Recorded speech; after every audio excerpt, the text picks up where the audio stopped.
Good evening. You're now with me, Hendy Gui, for TVS Nightline. Onto the headlining stories. Malaysia and China are emerging as some of the most resilient economies in Asia, despite growing uncertainty in the global energy market caused by the ongoing conflict in West Asia. According to JP Morgan's head of Asia and co-head of Global Emerging Markets Equity Strategy, Rajiv Batra, most other economies in the region are more exposed to these uncertainties, especially when it comes to energy-related risk. Malaysia's strength, he says, lies in its energy export profile and disciplined policy framework, which help cushion the country against external pressures. Batra also notes that Malaysia's fiscal deficit remains well managed, supported by government policies and relatively moderate inflation. All these factors are helping to support not just Malaysia's equity market, but also its currency, even as external pressures persist. And as for China, Batra pointed out that the country relies on imports for only about 5% of its electricity generation, with most of its power produced domestically, making it less vulnerable to global energy disruptions. However, he cautioned that the overall economic outlook remains uncertain. If geopolitical tensions continue to disrupt oil and gas supply chains, especially through infrastructure damage and logistical delays, global growth could come under pressure. If the situation drags on, the impact could spread across multiple sectors, including finance, technology, telecommunications, and healthcare.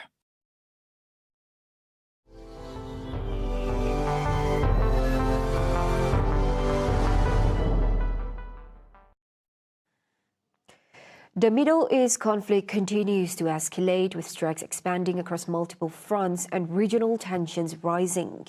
Yusuf Shukri will be joining us for the latest developments. Iran's energy ministry reports power outages in Tehran following attacks on electricity industry facilities.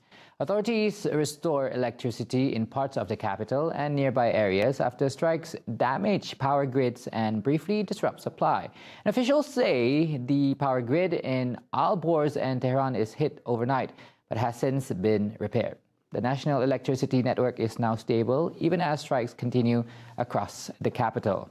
Now, Israel says it is striking military targets across Tehran a day after U.S. President Donald Trump signals a deal with Iran could be reached soon. Iran responded with fresh strikes on Israel, Kuwait, and Saudi Arabia after attacks on its electrical facilities over the weekend.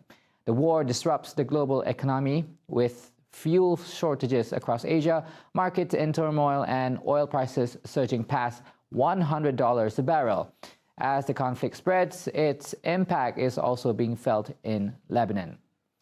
Iran's ambassador refuses to leave Lebanon despite being declared persona non grata and ordered to exit the country. The move is backed by Parliament Speaker Nabih Berri and Hezbollah. The latter denounces the decision, while allies boycott a cabinet session in protest over the expulsion of Mohammad Reza Shaibani. Lebanon's foreign ministry accuses the envoy of interfering in internal politics as the humanitarian situation continues to worsen. More on Lebanon. As the conflict deepens, its health ministry says Israeli strikes have killed 1,238 people since March 2nd. More than 4,400 incidents are recorded, with over 136,000 people displaced and sheltered across the country. Now, Israeli airstrikes continue in southern Lebanon, while residents in Beirut's southern suburbs are urged to evacuate. Cross-border fighting persists since early March, triggering intensified strikes as Israel now moves to expand its ground operations. On the military front, Israel's Prime Minister Benjamin Netanyahu says he has ordered the military to further expand a security zone in southern Lebanon. Israeli forces advanced toward the Litani River in a coordinated push to drive out Hezbollah. Troops reach a tributary south of Qantara, marking a significant strategic shift in the offensive. As the war intensifies on multiple fronts, its impact is also deepening inside Iran. Now, Iran's nationwide internet blackout reaches 30 days, leaving millions cut off from communication. The prolonged disruption highlights the domestic strain on the conflict amid military tensions. Iran also warns it will target the USS Abraham Lincoln aircraft carrier if it comes within range. The Navy says it will launch sea-to-sea missiles in response, referencing a previous clash with U.S. forces. The threat raises fears of a wider confrontation as the human cost of the war continues to grow. Meanwhile, Lebanon held a funeral for 3 journalists that was killed in an Israeli strike in the south of the country. The Israeli military says the attack targets Ali Shoaib, a correspondent for Hezbollah's Al-Manar TV. The incident underscores the mounting human toll as the conflict continues. And that's all the recap for today. We are going back to Handy for the rest of tonight's report. Right, thank you, Yusuf, for that recap. Now staying with developments in the Middle East. The conflict is sending shockwaves through the global economy, driving up oil prices, unsettling financial markets, and pushing governments worldwide to respond swiftly.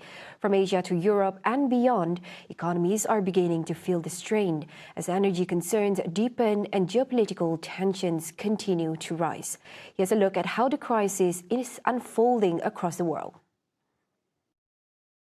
Oil prices rose and Asian stocks fell on Monday as the Middle East war escalated, with Yemen's Houthi rebels entering the conflict and investors increasingly concerned that the United States would send in ground troops. Asian stock markets fell between 1% and 3%, and European markets opened mixed. Brent was up more than 3% at near $109 a barrel, and WTI rose more than 2%, pushing it past $100 a barrel to near $102. Meanwhile, in France, the French government says ministers from the G7 will hold talks to unpack the economic consequences of the war in the Middle East. Finance Minister Roland Lescure says the meeting would include energy and finance ministers, as well as central bank chiefs and the heads of other international agencies. G7 allies held a meeting attended by U.S. Secretary of State Marco Rubio in France last week. According to the final statement, the ministers reiterated the absolute necessity to permanently restore safe and toll-free freedom of navigation in the Strait of Hormuz. Meanwhile, Australian Prime Minister Anthony Albanese says the country would have a tax on fuel to reduce costs for motorists experiencing soaring petrol prices. Australia charges a sales tax of 52 cents on each litre petrol sold at the pump, which will be halved for 3 months. In Bangladesh, authorities has ordered civil servants to switch off lights and turn down air conditioning to save power as the Middle East war worsens an energy crunch.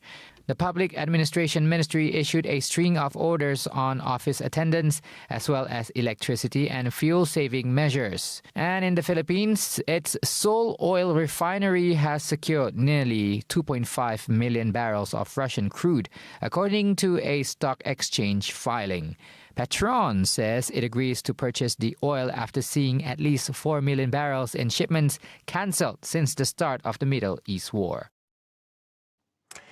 U.S. President Donald Trump says negotiations with Iran to end joint U.S.-Israeli strikes were progressing, but warned that the country's crucial energy infrastructure would be destroyed if talks do not soon bear fruit. Quote, "If for any reason a deal is not shortly reached, which it probably will be, and if the Hormuz Strait is not immediately open for business, we will conclude our lovely stay in Iran by blowing up and completely obliterating all of their electric generating plants, oil wells and Kark Island, and possibly all desalination plants." Despite the warning, Trump says serious discussions were ongoing with a new and more reasonable Iranian regime. Meanwhile, Iran states it held no direct negotiations with the U.S., saying recent contacts were limited to messages conveyed through intermediaries. Regional countries have requested to broker an agreement between the sides, with Pakistan's Foreign Minister Ishaq Dar signaling Islamabad would be willing to host talks. Just yesterday, Trump had encouraged diplomatic efforts, with intermediaries including Pakistan, Turkey, and Egypt involved in indirect contacts between Washington and Tehran. He says indirect talks via Pakistani emissaries were progressing, adding a deal could be made fairly quickly.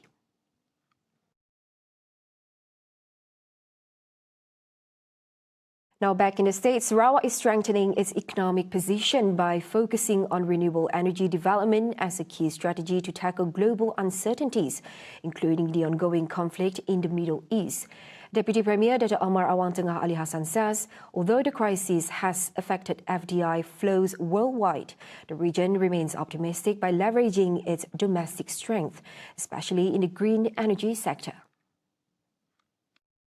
Jadi kita akan tumpukan pada kekuatan-kekuatan yang ada pada kita. So, misalnya dari segi tenaga yang boleh diperbarui, that is our strength, and we will take leverage of that. We will continue to promote the various sectors.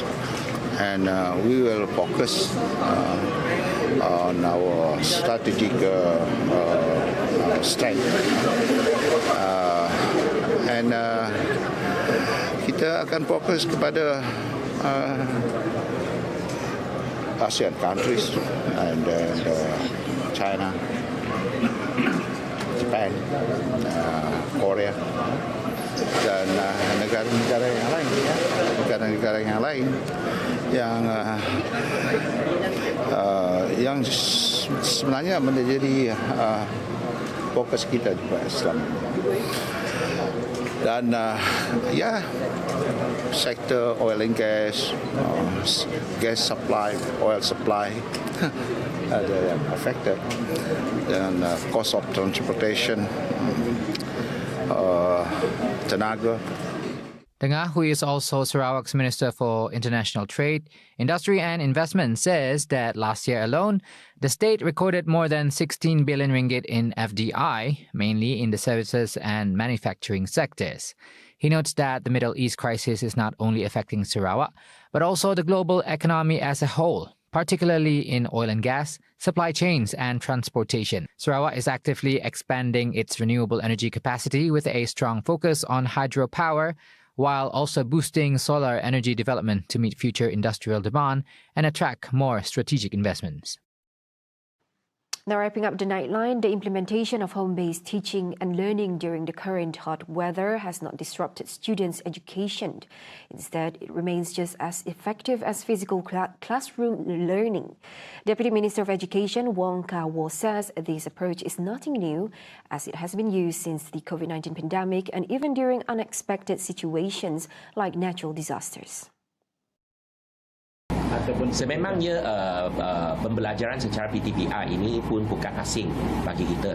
Telah pun bermula sejak masa zaman COVID dahulu, dan pada masa kini katakan pada tahun lepas ada bencana ribut berlaku di negeri Selangor.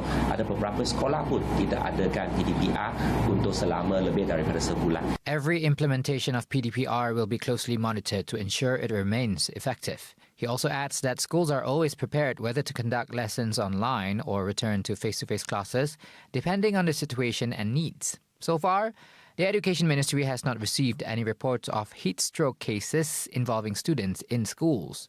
Last Saturday, the Kedah State Education Department introduced PDPR for 3 days until Tuesday, involving 206 schools in Kota Setar and Pendang.